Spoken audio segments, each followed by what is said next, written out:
Hello everyone, welcome back to Kalpdhan Study Center. I am Diksha Sri, present here to deal with the relationship between the zeros and the coefficient of a polynomial. अब हम लोग start करते हैं. यहाँ पे क्या ढूंढना है हमें? रिलेशनशिप ढूंढना है ना. तो किन किन के रिलेशनशिप ढूंढना है? तो we have to find relationship between the zeros and coefficient of a polynomial. किसी भी पॉलिनोमियल का कोएफिशिएंट और जीरोस के बीच का रिलेशनशिप ढूंढना है. तो सबसे पहले हम लोग अपना प्रोसेस स्टार्ट करेंगे. ये बहुत ही इंपॉर्टेंट है स्टैंडर्ड 10 के लिए बोर्ड एग्जाम में. इसे हम लोगों को पूरे अच्छे से इलेबोरेट करना होगा. ये हमें हेल्प करेगा स्टेप मार्किंग में. तो सबसे पहले हम लोगों को प्रूव करने के लिए क्या करना होगा? पॉलिनोमियल क्वाड्रेटिक इक्वेशन लेना होगा. हमने लिया, क्या लिया? ax² plus bx plus c हमने ले लिया. अब क्या करेंगे? हमने जब ले लिया उसके बाद तो लेट करेंगे कि let alpha and beta. Alpha और बीटा क्या है? जीरोज है. Be the zeros. किसका जीरोज है ये? तो पॉलिनोमियल क्वाड्रेटिक इक्वेशन का. ठीक है, हमने ये जीरोज मान लिया. अब क्या करेंगे कि fx, हम लोगों को fx निकालना होगा. तो fx is equal to ax² plus bx plus c ले लिया. अब हम लोगों को x minus alpha and x minus beta हमने लिया. क्यों लिया ये हमने?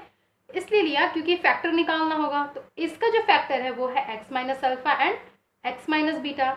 So we have to write x minus alpha and x minus beta be the factor of fx.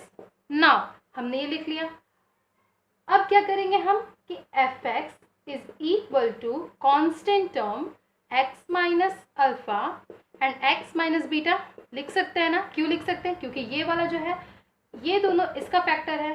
ठीक है, तो हमने ये लिख दिया.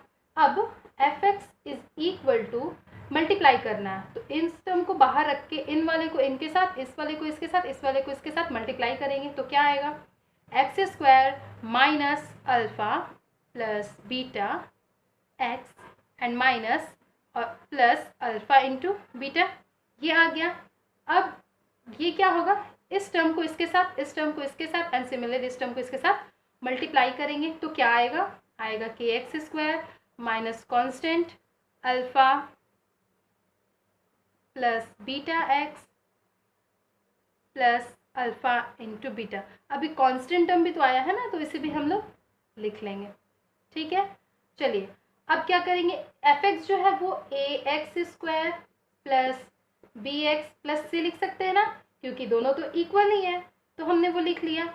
अब is equal to kx² minus k alpha plus beta x plus constant alpha into beta हमने लिखा. ठीक है, अब क्या करेंगे? हम कंपैरिजन करेंगे ना. किस किस चीज़ का कंपैरिजन करेंगे?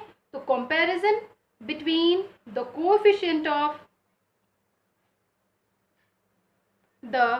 Coefficient of x² x and constant term, दोनों का कांस्टेंट टर्म के साथ ये करेंगे. ठीक है, इन सारे टर्म्स के साथ कंपैरिजन करना है. तो चलिए हम लोग लिखते हैं now comparing.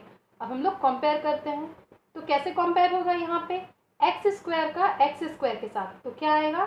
a is equal to constant and b वाले मीन्स x वाले टर्म का x वाले टर्म के साथ. तो क्या आएगा?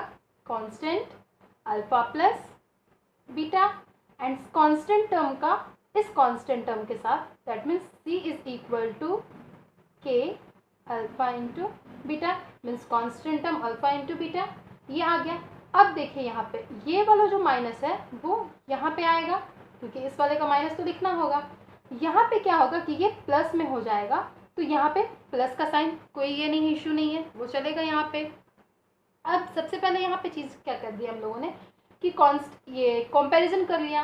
अब कंपैरिजन करने के बाद हम ये देख रहे हैं कि जो माइनस, यहाँ पे एकदम ध्यान से देखना है कि अल्फा अगर हम लोग करते हैं, हम लोग को निकालना क्या है? कोफिशिएंट और जीरोस के बीच का रिलेशनशिप निकालना. तो जब भी रिलेशनशिप बोल रहा है ना, क्या बोल रहा है यहाँ पे? रिलेशनशिप बोल रहा है. दैट मीन्स सम. अब क्या हो गया? हम लोग को रिलेशनशिप निकालना है ना. तो किसके किसके बीच का? तो सम ऑफ जीरोस देन प्रोडक्ट निकालना होगा। फिर जब भी याद रखना है इस चीज़ को कि जब भी बोले रिलेशनशिप निकालना है तो हम लोग क्या करेंगे, सबसे पहले सम ऑफ जीरोस करेंगे and then product of zeros भी करेंगे। तो ठीक है, अब हम लोग स्टार्ट करते हैं। तो सम निकालना है ना, तो सम ऑफ जीरोस यहाँ पे क्या क्या होगा, सम ऑफ जीरोस, जीरोस क्या क्या लिया था हमने, अल्फा प्लस बीटा लिया हुआ था। तो अल्फा प्लस बीटा क्या हो जाएगा हमारा, तो देखेंगे यहाँ पे होगा हमारा माइनस बी बाई ए, और जो प्रोडक्ट होगा वो क्या होगा, प्रोडक्ट ऑफ जीरोस, ये क्या आएगा, alpha into beta, that means C by A. ठीक है, तो यहाँ पे इसको कैसे निकालेंगे वो देखना है। तो बी, बी मीन्स माइनस तो रहेगा ही, बी क्या है हमारा यहाँ पे, तो minus constant term alpha plus beta by C, A क्या है यहाँ पे, कांस्टेंट है, ये चला गया, ये चला गया, बचा क्या, माइनस अल्फा प्लस बीटा। तो अब यहाँ पे ऑलरेडी एक माइनस है, तो माइनस माइनस यहाँ पे क्या हो जाएगा, प्लस में कन्वर्ट हो जाएगा दोनों, ये हो गया। अब alpha into beta mean C by A, C क्या है यहाँ पे, constant term alpha into beta है बाई ए क्या है हमारा, कांस्टेंट है, ये चला गया, बचा क्या, अल्फा इंटू बीटा। तो ये इससे प्रूफ हो गया ना कि जो हमने किया वहाँ यहाँ तक क्लियर हो गया है कि वो सही है।